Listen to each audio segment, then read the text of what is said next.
اعوذ باللہ من الشیطان الرجیم، بسم اللہ الرحمن الرحیم۔ السلام علیکم میرے تمام یوٹیوب کے ناظرین کو۔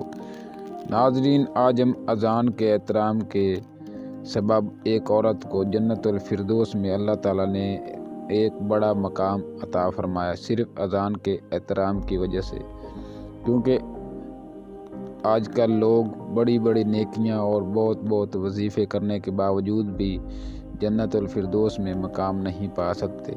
جب اللہ تعالیٰ راضی ہو جائے تو پھر ایک نیکی کے بدلے بھی جنت عطا کر دیتا ہے اور جنت کے محلات اور باغات عطا کر دیتا ہے۔